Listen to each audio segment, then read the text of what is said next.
Hello friends, आप सभी का स्वागत है हमारे यूट्यूब चैनल एग्ज़ाम क्रैक कर में। फ्रेंड्स, जैसा आप स्क्रीन पे देख पा रहे हैं, आज जो हम डिस्कस करने वाले हैं वो एमए पॉल साइंस का फर्स्ट ईयर का सब्जेक्ट भारत लोकतंत्र और विकास, इंडिया डेमोक्रेसी एंड डेवलपमेंट, जिसका सब्जेक्ट कोड है MPS 003।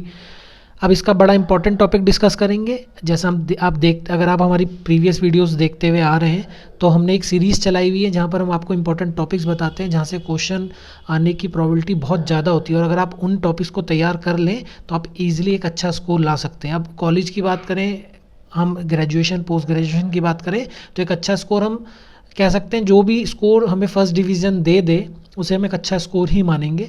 तो आप इजीली ये सारे टॉपिक्स को प्रिपेयर करने के बाद डिस्टिंक्शन ला सकते हैं, फर्स्ट डिवीज़न ला सकते हैं। और अगर आप चाहते हैं हम किसी भी टॉपिक के ऊपर वीडियो बनाएं जो आपको समझ नहीं आ रहा आसान भाषा में, जिससे देखने के बाद आप इजीली एक अच्छा आंसर लिख पाएँ, तो आप नीचे कमेंट बॉक्स में हमें ज़रूर बताएं, हम उसके ऊपर वीडियो आपके लिए लेके आएंगे ताकि वो टॉपिक आपके लिए ईजी हो जाए। तो आज जो हम डिस्कस करने वाले हैं वो करने वाले हैं MPS 003 का बड़ा ही इंपॉर्टेंट टॉपिक, इंडियन पार्लियामेंट, भारतीय संसद। और ये टॉपिक बड़ा इंपॉर्टेंट है, और इम्पॉर्टेंट क्यों है? क्योंकि रिपीटेडली हमसे इस टॉपिक से क्वेश्चन पूछा जा रहा है, डायरेक्टली इनडायरेक्टली। तो आपको ये तैयार करना ही करना है, क्योंकि इसे तैयार करने के बाद आप 20 नंबर को सिक्योर कर लोगे।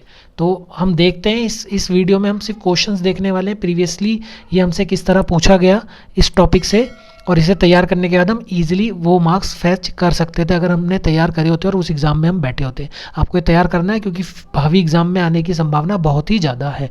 हम हिंदी इंग्लिश दोनों में डिस्कस करेंगे ताकि दोनों ही स्टूडेंटों को समझ आ सके। चलिए हम वीडियो स्टार्ट करते हैं। और वीडियो स्टार्ट करने से पहले अगर आप हमारे चैनल पर नए हैं तो हमारे चैनल को सब्सक्राइब कर लें, साथ ही बेल आइकन को भी दबा लें ताकि जब भी हम कोई भी इसी तरह के इन्फॉर्मेटिव वीडियोस डालें तो आप उसकी नोटिफिकेशन आपको सबसे पहले मिल सके। हम इग्नू के सब्जेक्ट रिलेटेड आपके वीडियो डालते रहते हैं, साथ ही हम कॉम्पिटिटिव एग्जाम रिलेटेड वीडियो भी डालते रहते हैं। तो आप किसी भी कॉम्पिटिटिव एग्जाम की तैयारी कर रहे हैं तो हमारी वीडियोस को एक्सप्लोर कर सकते हैं और हमारे चैनल को सब्सक्राइब कर सकते हैं ताकि आपको सारी लेटेस्ट जानकारी मिलती रहे आपके subject related and competitive exams related. चलिए हम बढ़ते हैं और देखते हैं इस टॉपिक से किस तरह हमसे क्वेश्चन पूछे गए। हम ले लेते हैं सबसे पहले दिसंबर 2019 का क्वेश्चन पेपर, जहां हमसे डायरेक्टली इस टॉपिक से क्वेश्चन पूछ लिया गया था। क्वेश्चन नंबर 4 देख सकते हैं, जो इस तरह था, critically analyse the functioning of the parliament in India. अब हिंदी में भी देख लेते हैं कि किस तरह ये क्वेश्चन किस भाषा में हमसे पूछा गया। भारत में संसद की कार्यप्रणाली की आलोचनात्मक विश्लेषण कीजिए। अब इससे पहले कब पूछा गया? ये दिसंबर 2018 के सत्र में भी हमसे पूछा गया, और यहाँ पर भी आप क्वेश्चन नंबर 3 देख सकते हैं। What is the parliamentary sovereignty? It is subject to a judicial review. Hindi अनुवाद अगर हम देखें इस प्रश्न का तो कुछ इस तरह है, संसदीय संप्रभुता क्या है? क्या इस पर न्यायिक पुनरावलोकन लागू होता है? तो इस तरह हमसे पूछा गया था। उसके बाद अगर जून 2017 का क्वेश्चन पेपर देखें, यहाँ पर भी क्वेश्चन नंबर 3 था, give an overview of the functioning of the parliament in India, जिसका हिंदी अनुवाद कुछ इस तरह था, भारत में संसद के कार्यकलाप की एक समग्र दृष्टि दे। इससे पहले जून 2016 के सत्र में भी इस टॉपिक से क्वेश्चन आया। क्वेश्चन नंबर 4 आप देख सकते हैं, right an essay on the role and performance of the parliament in India, जिसका हिंदी अनुवाद कुछ इस तरह है, भारत में संसद की भूमिका और निष्पादन पर निबंध लिखिए। अब इससे पहले कब पूछा गया? 2012 के दिसंबर सत्र में भी इस टॉपिक से पूछा गया, जहां क्वेश्चन नंबर 2 था, critically evaluate the role of parliament in India.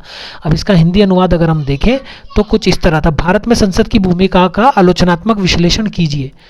2011 में भी इससे आया था जून सत्र में, जहां पर क्वेश्चन नंबर 3 था, examine the role of Rajya Sabha in our parliamentary system. Hindi अनुवाद अगर हम देखें तो वो इस तरह था, हमारी संसदीय व्यवस्था में राज्यसभा की भूमिका का परीक्षण करें। अब इससे पहले भी हमसे पूछा गया, पूछा गया जून 2010 में भी पूछा गया, critically examine the, question number 3 आप देख सकते हैं, critically examine the role of parliament in socio economic transformation of nation. Hindi अनुवाद अगर हम देखें तो इस तरह था, राष्ट्र और सामाजिक आर्थिक परिवर्तन में भारतीय संसद की भूमिका का परीक्षण करें।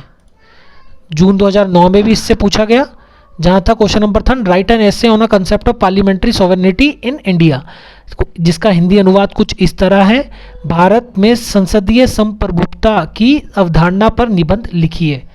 इससे पहले जो दिसंबर 2009 के सत्र में भी पूछा गया, और यहाँ आप देख सकते हैं क्वेश्चन नंबर 3 था, examine the role of Lok Sabha in our parliamentary system. Hindi अनुवाद अगर हम देखें तो कुछ इस तरह था, हमारी संसदीय व्यवस्था में लोकसभा की भूमिका का परीक्षण कीजिए। क्या इससे पहले भी पूछा गया? हाँ पूछा गया, 2008 में भी पूछा गया।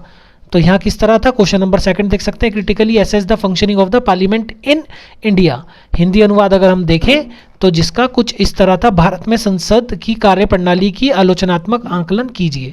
क्या इससे पहले भी पूछा गया? अब लेटेस्ट एग्जाम देख लेते हैं, 2020 के लेटेस्ट एग्जाम में भी इससे हमसे पूछा गया। और यहाँ पर आप देख सकते हैं क्वेश्चन नंबर सेकंड था, critically examine the role of parliament in socio economic transformation of India. Hindi अनुवाद अगर हम देखें, भारत के सामाजिक आर्थिक रूपांतरण में संसद की भूमिका का आलोचनात्मक परीक्षण कीजिए। अब आपने देखा तकरीबन हमने 8-10 क्वेश्चन पेपर देख लिए हैं और हर साल ये क्वेश्चन रिपीट हो रहा है, डायरेक्टली इनडायरेक्टली हमसे पूछा जा रहा है। तो इसकी इंपॉर्टेंस के बारे में आपको समझ आ ही गया होगा। टॉपिक बड़ा ही इंपॉर्टेंट है और हमें इसे तैयार करना ही करना है। इस टॉपिक से क्वेश्चन आने की संभावना बहुत ही ज़्यादा है, तो अगर आप इसे तैयार कर लेते हैं तो आप 20 नंबर को सिक्योर कर लेते हैं। अगर आप चाहते हैं कि हम बनाएं इस टॉपिक के ऊपर आसान भाषा में एक वीडियो, तो आप नीचे कमेंट बॉक्स में हमें बताएं, हम लेके आएंगे, जिसे देखने के बाद आप इजीली एक अच्छा आंसर लिख पाएंगे। चलिए, आई होप आपको वीडियो पसंद आई होगी। अगर वीडियो पसंद आई है तो लाइक कर दें वीडियो को, साथ ही चैनल को सब्सक्राइब भी कर दें और वीडियो को शेयर करें अपने दोस्तों के साथ। Thank you, thanks for watching.